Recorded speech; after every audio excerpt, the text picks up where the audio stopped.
कानपुर के छत्रपति शाहूजी महाराज विश्वविद्यालय के कुलपति विनय पाठक फिर चर्चा में हैं। विनय पाठक इसलिए चर्चा में हैं क्योंकि 2.5 महीने बाद अब वो फिट हो गए हैं। बीमार चल रहे थे पाठक जी। बीते अक्टूबर महीने में जब यूपी एसटीएफ ने दर्ज केस की जांच शुरू की, उसके बाद से पाठक जी बीमार हो गए थे, लेकिन अब 2.5 महीने बाद वो अपना कामकाज शुरू करेंगे। नमस्कार, यूपी तक में आपका स्वागत है। मैं हूं संतोष कुमार।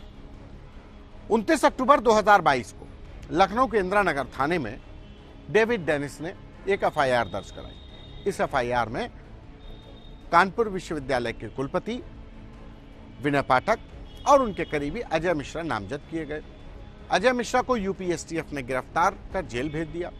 शुरुआती पूछताछ के बाद पता चला कि अजय मिश्रा प्रोफेसर विनय पाठक के कहने पर डेविड डेनिस से पैसा वसूल रहे थे, और वो भी किस्तों में करोड़ों रुपया।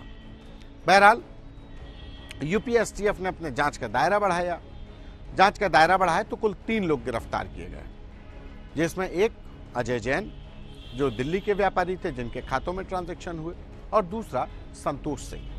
इन 3 लोगों को यूपी एसटीएफ ने गिरफ्तार किया और जेल भेज दिया। बात विनय पाठक की गिरफ्तारी की आई तो यूपी एसटीएफ लिखा पढ़ी करने लगी। विनय पाठक को नोटिस भेजा गया कि आपका इस मामले में बयान दर्ज कराना है। तो विनय पाठक ने लौटती मेल में जवाब दे दिया कि हम तो साहब बीमार हैं और हम इलाज करा रहे हैं।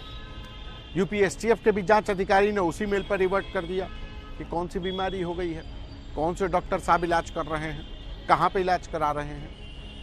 लेकिन यूपी एसटीएफ के इन सवालों का फिर रिवर्ट में जवाब नहीं आया, और इस बाबत यूपी एसटीएफ लगातार 3 बार उनको नोटिस दे चुकी है बयान दर्ज कराने के लिए। इसी बीच में यूपी एसटीएफ अपनी जांच को तेज कर देती है। चाहे वो अजय मिश्रा हो, संतोष सिंह हो, कुल जो 3 लोग गिरफ्तार किए गए, इनके बैंक के ट्रांजैक्शंस जब खंगाले गए, इनसे पूछताछ की गई।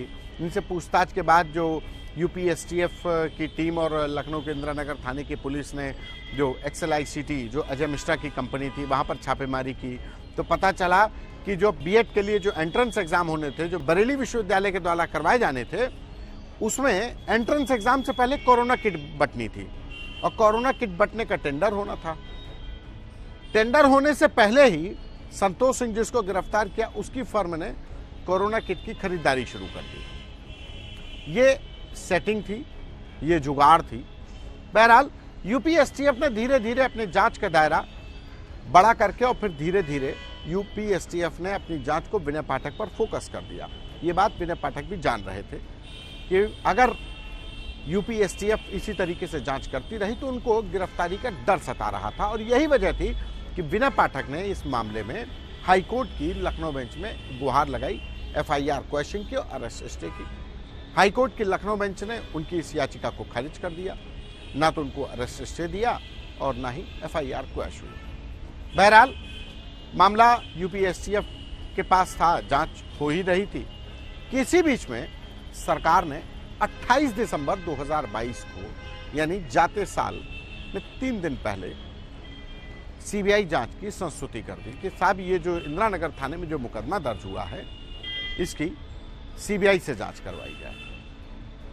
उत्तर प्रदेश सरकार ने सीबीआई जांच की संस्तुति कर दी, तो सीबीआई की जांच की संस्तुति के लिए भी आनंद फानंद में 1 हफ्ते में केंद्रीय मंत्रालय से, मानव संसाधन मंत्रालय से उसमें नोटिफिकेशन हो गया और सीबीआई ने इसमें जांच शुरू कर दी। बाकायदा सीबीआई ने एफआईआर दर्ज कर ली।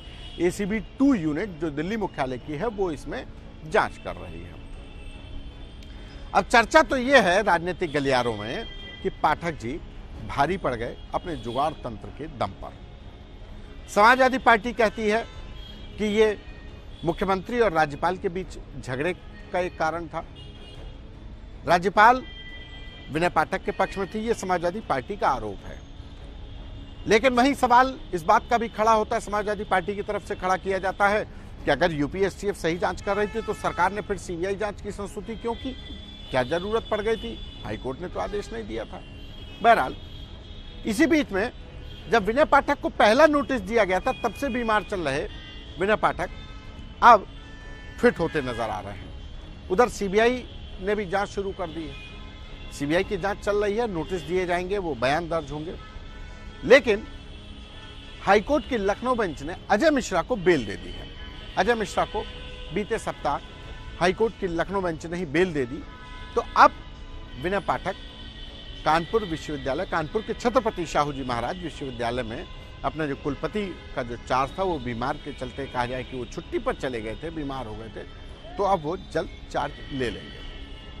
लेकिन इतना जरूर है कि प्रोफेसर विनय पाठक के मुद्दे को लेकर जो चली धींगा मुश्ती थी, जो उत्तर प्रदेश की ब्यूरोक्रेसी में जो चर्चाएं थी कि विनय पाठक तमाम बड़े नौकरशाहों के बेहद करीबी थे, उनके किचन कैबिनेट के व्यक्ति थे, और शायद यही वजह है कि विनय पाठक को उत्तर प्रदेश की ब्यूरोक्रेसी का एक धड़ा बचाने में भी लगा था और दूसरा धड़ा चाहता था कि विनय पाठक पर नज़ीर पेश करने वाली कार्रवाई हो। और यही वजह थी कि यूपीएसटीएफ शुरू से ही इस मामले में जांच कर रही थी।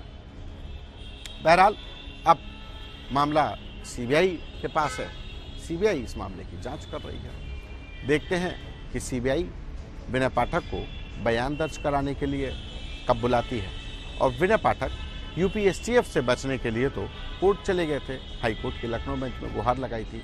अब सीबीआई की पूछताछ से बचेंगे या फिर वहां पर वो बेधड़क होकर बयान दर्ज कराएंगे। नमस्कार।